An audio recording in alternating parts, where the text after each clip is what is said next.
네, 오늘 새벽 뉴스 보신 분들 많으실 텐데요. 트럼프 전 대통령이 유죄 판결을 받았습니다. 이렇게 되면 미국 대선에 어떤 영향을 미칠까요? 그래서 오늘 급하게 영상을 한번 만들어 봤습니다.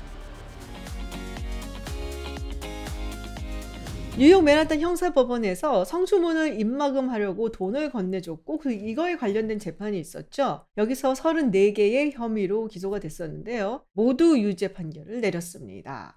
사건에 대해서 조금 간략하게 설명을 해드리자면요. 여기 이제 스토미 다니엘스라는 성인 영화 배우가 있는데요. 이 영화 배우랑 좀 부적절한 관계를 가졌던 거죠. 그리고 이게 대통령 선거에 출마를 하면서 문제가 될 것 같으니까 트럼프 전 대통령 측에서 돈을 건네줬다라는 거예요. 근데 직접 준 게 아니고 트럼프 전 대통령의 개인 변호사였던 마이클 코언이라는 변호사가 이걸 줍니다. 이렇게 마이클 코언 주머니에서 나간 돈을 나중에 상환을 해주는데 그거를 트럼프 전 대통령의 회사 트럼프 오르가니제이션에서 법률 비용으로 처리를 해서 돈을 줬다라는 거예요. 회사 장부를 좀 조작한 거다라고 볼 수가 있죠.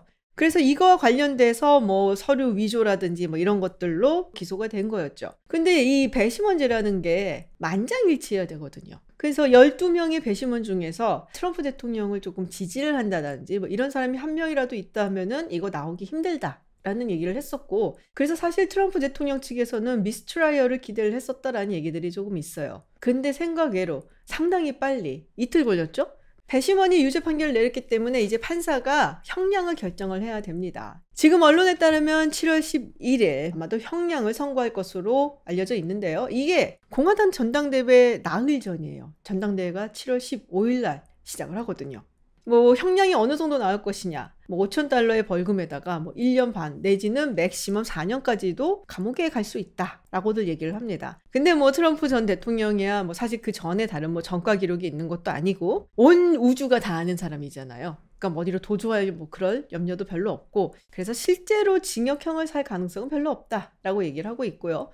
집행유예라든지 가택구금 이 정도가 나오지 않겠냐라고들 지금 전망을 하고 있습니다. 사실 트럼프 전 대통령이 이 건 말고도 다른 여러 건으로 지금 형사소송에 걸려있는 상태잖아요. 조지아주의 선거 결과를 2020년에 뒤집으려고 했었다라는 것도 있고요. 그리고 국가기밀문서 이거를 백악관에서 가지고 와서 플로리다 말하라고 자신의 집에 이거를 소중하게 간직하고 있다가 또 걸리는 바람에 이것도 이제 또 걸려 있고요. 그런데 굉장히 하찮아 보이는 성추문 입막음 돈 건네준 사건, 이게 왜 이렇게 중요했냐? 다른 여타 사건들은 선거일 이전에 시작을 아예 안 날 수도 있고 결론은 거의 안 날 거다라고 봤었거든요. 플로리다 같은 경우에는 지금 판사가 거의 무기한 연기를 시킨 상태고요. 조지아주 같은 경우도 이게 점점점 연기가 돼서 이게 과연 재판이 제대로 열릴 수 있겠냐라는 얘기가 있었고, 그리고 트럼프 대통령이 면책 특권을 지금 주장을 하고 있는데 연방 대법원에서 이것을 인정을 해주냐 안 해주느냐 아마 판단이 6월쯤에 나올 거다라고 보고 있었거든요.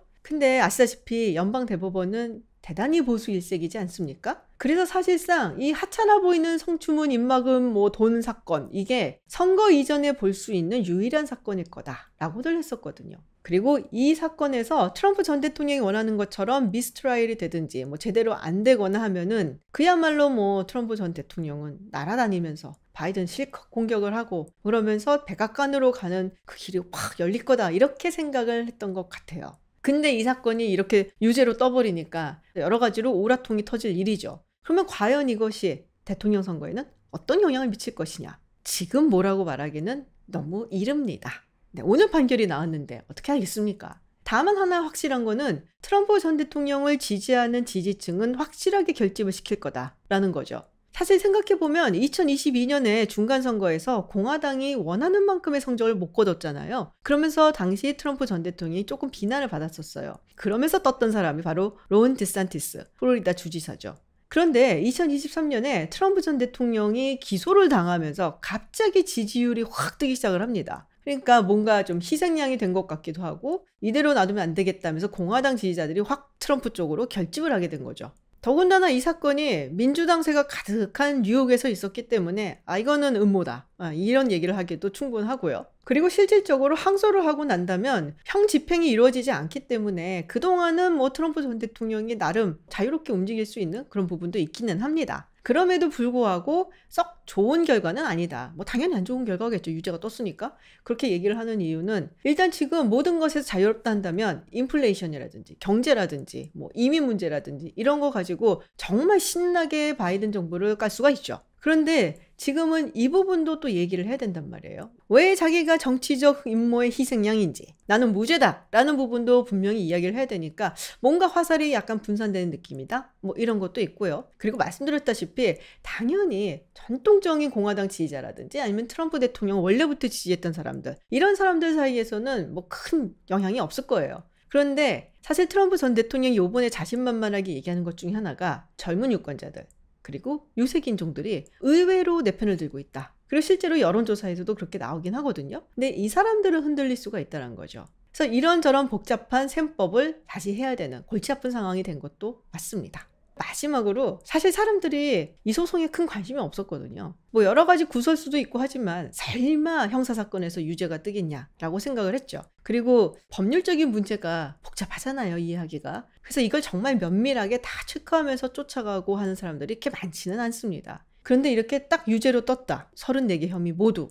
그러면은 뭔가 이렇게 체감하는 게 좀 다를 수가 있겠죠. 네, 트럼프 전 대통령 이 고비만 넘으면은 사실은 백악관으로 가는 길이 탄탄대로일 거다라고들 이야기들을 했었고 돈도 막 이제 들어오기 시작을 하는데 뭔가 본인으로서는 굉장히 아쉬웠겠다라는 생각이 듭니다. 뭐 그렇다고 해서 이게 미국 대선에 아주 큰 요소로 작용을 할 것이다? 이 부분에 대해서는 바이든 캠프 측에서도 별로 뭐 이렇게 여긴다고도 해요. 하지만 어쨌든 역사상 처음으로 형사소송에서 유죄 판결을 받은 대통령으로 남게 됐으니까요. 그것만큼은 조금 불명예스럽지 않을까라는 생각이 듭니다.